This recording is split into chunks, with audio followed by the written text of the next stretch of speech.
सो एक वचन को पढ़ेंगे, हम शुरू करेंगे इफिसियों की किताब से उसका 4 और उसका 29 पद। सब ध्यान से सुनेंगे। यहाँ बाइबल कहता है, कोई गंदी बात तुम्हारे मुंह से ना निकले, पर आवश्यकता के अनुसार वही जो उन्नति के लिए उत्तम, ताकि उससे सुनने वालों पर अनुग्रह हो। हम फिर से आप पढ़ेंगे, आप ध्यान से सुने। कोई गंदी बात तुम्हारे मुंह से ना निकले, पर आवश्यकता के अनुसार वही जो उन्नति के लिए उत्तम हो, ताकि उससे सुनने वालों पर अनुग्रह हो। हालेलुया। देखिए, जब हम बात आज कर रहे हैं, हम मुंह की बात कर रहे हैं, ठीक है, हम अपने जुबान की बात कर रहे हैं, टंग की बात कर रहे हैं। और याद रखिए, मैं आपको एक आपको उदाहरण देते हुए हम समझाएंगे। मैं आपको पहली बात बता देना चाहता हूं कि जो आपकी जुबान है, जो आपके पास है, जो आप इस्तेमाल करते हैं, ये परमेश्वर के द्वारा दिया गया एक उपहार है ना। The tongue has been given to you as a gift from God. ये जो हमारी जुबान है, वो एक तोहफे के रूप में हमें दिया गया है परमेश्वर की ओर से। अब परमेश्वर ने हमें गिफ्ट दिया है, ठीक है, और यदि हम इस गिफ्ट का सही इस्तेमाल ना करें, तो क्या जो वो गिफ्ट देने वाला एक व्यक्ति है, जो गिफ्ट देने वाला परमेश्वर है, क्या वो आपसे प्रसन्न होगा? उदाहरण के तौर पे, जब भी कभी आप किसी को गिफ्ट देते हैं, ठीक है, और आपको पता चलता है कि मैंने जिस अपने एक प्यारे दोस्त को हमने जो गिफ्ट दिया है, वो उसका सही इस्तेमाल नहीं कर रहा है, उसका गलत इस्तेमाल कर रहा है, तो आपको सुनकर आपको दुख पहुंचेगा। मान लीजिए आपने अपने दोस्त को एक कार दी है, ठीक है, एक आपने अच्छी कार आपने अपने दोस्त को, एक अच्छे प्यारे दोस्त को आपने गिफ्ट किया, और वो उस कार से क्या करे कि किसी को भी जब मन में आए वो उल्टे सीधे गाड़ी चला के, उसको ड्राइव करके लोगों को कभी भी उसका एक्सीडेंट कर दे, लड़ा दे, है ना, लोगों की हानि पहुंचाए, लोगों को हानि पहुंचाए। तब आप जब उस व्यक्ति के बारे में सुनेंगे तो आपको कैसा लगेगा? मेरा मानना है कि आपको दुख होगा और आप पछताएंगे कि मैंने इसको फालतू में गिफ्ट दिया, क्योंकि आज ये अपने जो मैंने गिफ्ट दिया है उसके जरिए से ये लोगों को हानि पहुंचा रहा है, इसको जो मन में आ रहा है वो कर रहा है। वैसे ही आज परमेश्वर ने हमें जो जुबान, जो हमें गिफ्ट के तौर पे हमें दिया है, क्या हम उसका इस्तेमाल सही तरीके से कर पा रहे हैं? Just think about it. मैं जो आज आपको बता रहा हूँ, आपको बहुत ही ध्यान से सुनना और समझना है। देखिए, जो आपकी जुबान है, ये आपके पास है, आपको दिया गया है। अब आपको दिया गया है और आपके पास है। अब इसका मतलब ये नहीं कि मेरी मर्जी के अनुसार जो मैं चाहूँ मैं कुछ भी इसके द्वारा कर सकता हूँ। मैं किसी को चोट पहुँचा सकता हूँ, किसी को गाली दे सकता हूँ, किसी को भी कुछ बोल सकता हूँ, क्योंकि ये मेरा है, मेरा अधिकार है।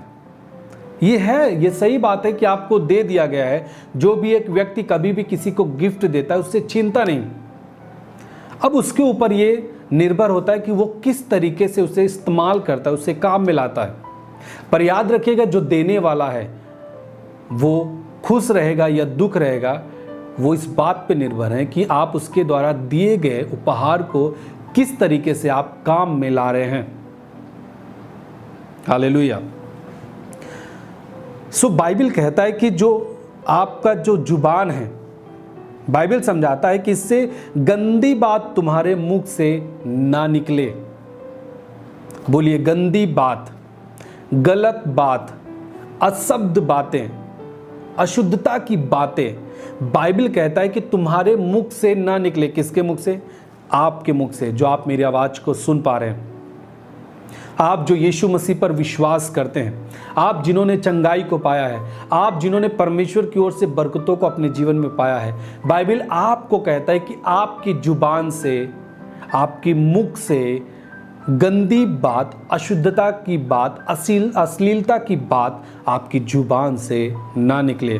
फिर आगे क्या कहता है, पर आवश्यकता के अनुसार, अकॉर्डिंग टू द नीड्स, वही निकले जो उन्नति के लिए उत्तम। इसका मतलब जब हम बोलते हैं, हमारा बोलना उन्नति का कारण हो किसी ना किसी के लिए या फिर अपने लिए भी। और बाइबल कहता है ताकि उससे जो आप बोलते हैं, जो शब्द आपके मुख से निकलते हैं, आपको ऐसा बोलना है कि जो शब्द आपके मुख से निकले उससे सुनने वाले, जो आपके आसपास के लोग हैं, जो आपकी बातों को सुनते हैं, जो आपकी बातों को सुन रहे हैं, उन पर अनुग्रह हो। आपको इस तरीके से बाइबल कहता है कि आपको बोलना है। हालेलुया। अनुग्रह का मतलब जब आप बोल रहे हैं, वे सीख सके आपके बोलचाल से, आपके शब्दों से। यह ना कि आप जब बोले तो लोग कहें अरे ये गंदा व्यक्ति, इसकी मत सुना करो। आपने देखा होगा कई बार ऐसा होता है कि कुछ लोग बहुत फेमस हो जाते हैं, है ना, उनकी जुबान से गालियाँ निकलती हैं, उनकी जुबान से अशब्द बातें निकलती हैं। थोड़ी सी बात, कोई अगर एक द्वार से, एक आपके घर के सामने से, प्लॉट से आपने कोई कचरा किसी का दूसरे के द्वार पे गया तो वो तुरंत गाली देने लगते हैं। कुछ लोग फेमस होते हैं, भैया अपना कुछ भी चीज़ों संभाल के रखना, उसके द्वार पे ना जाए, नहीं तो वो तुरंत गाली देने लगता है। कुछ लोग ऐसे होते हैं। सो बाइबल कहता है कि हम जो मसीह यीशु पे विश्वास करते हैं, आपके मुख से गंदी बात नहीं निकलना चाहिए। क्यों? क्योंकि आप संसार के लिए आप पहचान है परमेश्वर की। परमेश्वर चाहता है कि आपके जो शब्द हैं उससे लोगों पर अनुग्रह हो, आप इस तरीके से बोलें। हालेलुया। देखिए आपकी जुबान, अब आपने सच्चाई को जान लिया है कि अब मैं जो हूं वो परमेश्वर ने मुझे बनाया है, और जो कुछ परमेश्वर ने मेरे शरीर में जो अंग रखे हैं वो सब परमेश्वर की ओर से एक दान है, गिफ्ट है जो परमेश्वर ने मुझे दिया है। आज मैं देख पा रहा हूँ, सुन पा रहा हूँ, बोल पा रहा हूँ, ये सब परमेश्वर की ओर से एक गिफ्ट है। परंतु उस गिफ्ट का आपको मालूम होना चाहिए कि मुझे किस तरीके से इस्तेमाल करना है। यदि आज हम किसी को गाली देने के लिए इस्तेमाल कर रहे हैं तो आप परमेश्वर के उपहार को आप गलत तरीके से इस्तेमाल कर रहे हैं। परमेश्वर आपके व्यवहार से, आपकी बातों से परमेश्वर नाराज होता है, उसको दुख पहुंचता है। हालेलुया। देखिए जो जुबान है ये बहुत कीमती है मसीहत में, आपको समझना होगा। हमने कई बार आपको बताया होगा, आपने सुना होगा, और कई बार आप परमेश्वर के दास के द्वारा आपने सुना होगा कि ये जो जुबान है इसके जरिए से हम अपनी चंगाई को ग्रहण करते हैं ना, वचनों को बोल करके, क्लेम करके। किससे बोलते हैं? अपनी जुबान से। यीशु के नाम में चंगाई मेरा है, आशीष मेरी है, बरकतें मेरी है, सफलता मेरी है। आप सब कुछ इसी जुबान से ग्रहण करते हैं। परंतु जब आप इसी जुबान से गलत बोलेंगे, अशुद्धता की बातें आप निकालेंगे, गंदी बातें करेंगे, गाली देंगे, किसी को श्राप देंगे इसी जुबान से, तो आप परमेश्वर से पाना चाह रहे हो वो आप नहीं प्राप्त कर सकते। आप परमेश्वर से कुछ भी ग्रहण नहीं कर सकते। हम में संसार का आत्मा नहीं, हम में अशुद्धता का आत्मा नहीं, मेरे अंदर तो आशीष देने की आत्मा है ना, भलाई की आत्मा है। वो परमेश्वर की आत्मा है जो परमेश्वर ने अपनी ओर से हमें हमारे अंदर दिया है। सो हम श्रापित करने वाले व्यक्ति नहीं, हम आशीषित करने वाले व्यक्ति, आशीष को देने वाले व्यक्ति हैं। एक बात याद रखिएगा कि मसीहत में जब भी आप दूसरों को ब्लेस करते हैं तब आप ब्लेस होते हैं। हालेलुया। और याद रखिए कि जिसको आप ब्लेस करते हैं वो ब्लेस भी होता है, वो आशीषित होता है। और जब आप इस इच्छा से कि दूसरों की भलाई हो तो परमेश्वर आपके अंदर देखता है, वो भी वो इच्छा रखता है कि जब ये दूसरों की भलाई चाहता है तो मैं भी इसकी भलाई करूंगा। सो हम जो मसीही व्यक्ति हैं हमें इस तरीके से नहीं बनना है।